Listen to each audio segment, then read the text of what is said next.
జై డ్రైవర్ అన్న, నా డ్రైవర్ కుటుంబమా. అన్నమయ్య జిల్లా ఎస్పీ వర్యులకు, అలాగే మా రాష్ట్ర రవాణా మంత్రి వర్యులు శ్రీ గౌరవనీయులైన మండిపల్లి రాంప్రసాద్ రెడ్డి గారికి చేతులు జోడించి వేడుకుంటూ, అయ్యా, సుండుపల్లి పోలీస్ స్టేషన్లో ఉన్నటువంటి ఎస్ఐ శ్రీనివాసులు గారు ఒక ఆటో డ్రైవర్ కుటుంబీకుడు కాదని చెప్పి ఆటో డ్రైవర్ కుటుంబీకుడు ఆయన ఎల్లుండి ముస్లిం మైనారిటీ కుటుంబీకులు గౌరవ పర్వదినమైనటువంటి రంజాన్ పండగ సందర్భంగా ఆయన ఆటో డ్రైవర్ పని చేసుకుంటూ పండగ నిమిత్తం మీద సరుకులు కొనుక్కోవాలని, పండగ చేసుకునే సరుకులు కొనుక్కోవాలని పోతే ఒక సంవత్సరం కిందటెప్పుడు ఒక భూమి అమ్మి అక్కడ రిజిస్ట్రేషన్ దగ్గర ఏదో ₹1,00,000 ఎక్కువగా డిమాండ్ చేసుకుని వాళ్ళు కొన్నటువంటి వాడు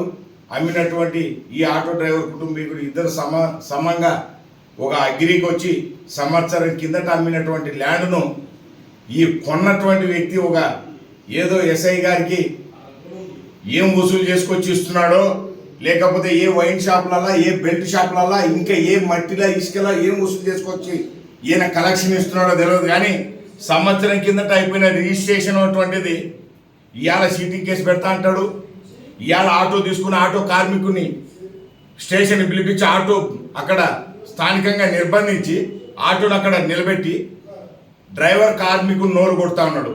నేను ఇప్పుడే ఫోన్ చేసిన, వాయిస్ రికార్డింగ్ మొత్తం కూడా రికార్డింగ్ చేసి పెట్టిన. అయ్యా, మా డ్రైవర్ కుటుంబీకుడు పండగ దినాన, పర్వదినమైనటువంటి రంజాన్ పర్వదినాన మీరు ఇబ్బంది పెట్టకండి. అసలు మీరు ఆటోని తీసుకొచ్చి పెట్టేటటువంటి రైట్స్ లేవు. దయచేసి నేను కోరుతా ఉన్నా, రాష్ట్ర డ్రైవర్ల అధ్యక్షుడిగా కోరుతా ఉన్నా, మా రాయచోటి ప్రాంతం నుంచి గెలిచినటువంటి ఎమ్మెల్యే వర్యులుగా గెలిచి రాష్ట్ర రవాణా మంత్రి అయినటువంటి రాంప్రసాద్ రెడ్డి గారు ఉన్నటువంటి నియోజకవర్గంలోనే, ఆ జిల్లాలోనే మీరు ఒక ఎస్ఐగా ఉంటూ, సుండుపల్లి ప్రాంతం మండలానికి ఎస్ఐగా ఉంటూ ఇంత దౌర్జన్యానికి పాల్పడి ఆటో డ్రైవర్ మీద దౌర్జన్యం చేసి ఆటోని తీసుకొచ్చి స్టేషన్లో పెట్టొద్దని చెప్పి నేను ఫోన్ మాట్లాడితే, నేను మంత్రి గారికి చెప్తా, సిద్ధార్థ గౌడ్ గురించి నీ గురించి నాకు తెలుసు అంటావు. సిద్ధార్థ గౌడ్ గురించి నీకు తెలియదేమో. నేను మళ్ళీ ఎస్ఐ గారు గౌరవంగా చెప్తున్నా, మీరు డ్యూటీ చేయండి. మీ పరిధిలో ఉన్నటువంటి అన్యాయాలని, అక్రమాలని ప్రజలకి క్లియర్ కట్గా వివరించి మీ డ్యూటీ పరిధిలో ఉండాలి తప్ప మీరు సిద్ధార్థ గౌడ్ గురించి మీ జీవితం అంతా కూడా మీరు ఏం చేసినా కూడా సిద్ధార్థ గౌడ్ తప్పుడోడు కాదు, గుర్తుపెట్టుకోండి. నేను మీ మీద కాన్సన్ట్రేషన్ చేస్తే నీ వసూలు రాజా, నీ పంచాయతీ మొత్తం కాన్సన్ట్రేషన్ చేసిందనుకో, ఇంకా పెద్ద పెద్ద ఎమ్మెల్యేలు వాళ్ళే సర్వం నాశనం పట్టించిన. నేను నీ మీద కాన్సన్ట్రేషన్ చేస్తే రేపు పొద్దుగాల నేను ఒకటే కోరుతున్నా, నువ్వు ఒక్కనివే ఒక స్టేషన్లో ఒక ఎస్ఐ మాత్రం నువ్వు శ్రీకాకుళం నుంచి చిత్తూరు వరకు ఎంతమంది ఎస్ఐల్ని, ఎంతమంది సిఐల్ని, ఎంతమంది గౌరవ పోలీస్ ఆఫీసర్లను చూసింటానో ఈ ఉద్యమంలో, ఈ పోరాటంలో గుర్తుపెట్టుకో శ్రీనివాస్, ఎస్ఐ శ్రీనివాస్ గుర్తుపెట్టుకో.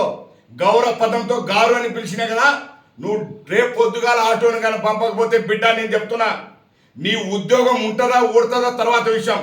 నేను మంత్రి గారి సమక్షంలోనే నేను నీకు చెప్తున్నా, రేపు పొద్దుగాల ఆటో పంపాలి, ఆటో డ్రైవర్ కుటుంబీకులు పంపాలి. ఇది నా డిమాండ్. మా డ్రైవర్ల హక్కు, మా కార్మికుల హక్కు. నువ్వెవడవి తీసుకురావడానికి నీ ఒక్క ఎస్ఐ కోసం నేను 2 రాష్ట్రాల డ్రైవర్ల అధ్యక్షుడిగా ఉండటం నీ దగ్గర రావా? నేను స్మగ్లర్ని అనుకున్నావా? నీ లెక్క ఇసుకలల్లో, బ్రాండ్ షాపులలో, వైన్ షాపులలో, బెల్ట్ షాపులలో వసూలు చేసుకుని తినేటోని అనుకుంటున్నావా? ఎవడెవడు నీకు వసూలు చేసుకొచ్చి ఇస్తున్నావు నా దగ్గర నాకు తెలుసు. నీ లిస్టు ఇప్పిందనుకో బరాబర్ మంచి మర్యాదతో ఉండదు. ఆటో కార్మికుని ఇబ్బంది పెడితే గుర్తుంచుకో, నేను డ్రైవర్ కార్మికుడిగా, డ్రైవర్ అధ్యక్షుడిగా రేపు పొద్దుగాల నా డ్రైవర్ ఆటో బరాబర్ ఇంటికి పోవాలి, ఆ కుటుంబంతో రంజాన్ మాసం జరుపుకోవాలి. లేని పక్షంలో నీ ఉద్యోగం ఉంటుందా ఊడుతుందా? నా ప్రాణం పోయినా నేను నిన్ను కాన్సన్ట్రేషన్ చేసింది అనుకో, నీ ఉద్యోగం జీవితంలో నువ్వు కోరుకోలేవు. నేను ఇది చాలా హంబుల్ రిక్వెస్ట్ తోటి, మా గౌరవ మంత్రివర్యులు రేపు పొద్దున రాయచూట్లో ఉన్నారు, అక్కడికి పంపిస్తున్న డ్రైవర్ కార్మికుడిని. నీ భాగవతం, నీ వసూలు రాజా, నీలాంటి మళ్ళా సిఐ ప్రమోషన్లో ఉన్నావంట. నువ్వు నాకు ఇప్పుడే అందింది వార్త. ఇలాంటి వ్యక్తి నువ్వు సిఐ ప్రమోషన్ ఉంటే ఇంకెంతమంది డ్రైవర్ కార్మికులు నోరు కొడతావో నేను ఇవాళ నీ సిట్టా ఇప్పుతా, నీ బరాబర్ నీ భర్త నువ్వు అనుకుంటున్నావేమో. మంచి మర్యాదతోటి గౌరవంగా చెప్తున్నా, ఆటో డ్రైవర్ని హింసించి రంజాన్ పర్వదినాన ఆ కుటుంబంలో కన్నీళ్లు మిగిల్చినవనుకో, నీ ఉద్యోగం ఉంటుందో ఓడుతుందో ముఖ్యమంత్రి దగ్గర పోయినాను అనుకో, నా ప్రాణం పోయినా నిన్నైతే ఉద్యోగంలో కొనసాగనియా. అది నేను ఎట్లా చేసుకోని అట్లా చేసుకుంటా. బరాబర్ మా రవాణా మంత్రి వర్యులకి ఇప్పుడే డైరెక్ట్ ఈ వీడియో పెడుతున్నా, నీతో మాట్లాడిన వాయిస్ కూడా ఫార్వర్డ్ చేస్తున్నా. జై డ్రైవర్ అన్న, నా డ్రైవర్ కుటుంబీకులారా, ఇలాంటి ఒక వసూలు రాజా బాబతి పోలీసు ఎవరో ఒకరుండి ఈ రాష్ట్రంలో ఆంధ్రప్రదేశ్ రాష్ట్రంలో గొప్ప పటిష్టంగా పనిచేస్తున్న పోలీసు వ్యవస్థకి ఇలాంటి ఎస్ఐ లాంటి వాళ్ళ వ్యక్తులు చెడ్డ పేరు తీసుకొచ్చి పెడతా ఉన్నారు. మా ఎస్పీ గారికి చెప్తా ఉన్నా, మీకు లేనిపోయి చెడ్డ పేరు తీసుకొచ్చి పెడతారు.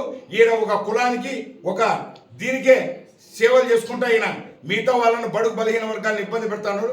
దయచేసి ఎస్పీ వర్యులు కోరుతా ఉన్నా, కలెక్టర్ వర్యులు కోరుతా ఉన్నా, మా రవాణా మంత్రి వర్యులు మా బాస్, మా రవాణా వ్యవస్థకే బాస్, మా మంత్రి గారిని కూడా కోరుతా ఉన్నా, ఈరోజు కడుపు గాలి ఈ ఎస్ఐ మాట్లాడిన మాటలు కడుపు గాలి, ఈ వాయిస్ కూడా పంపిస్తా ఉన్నా.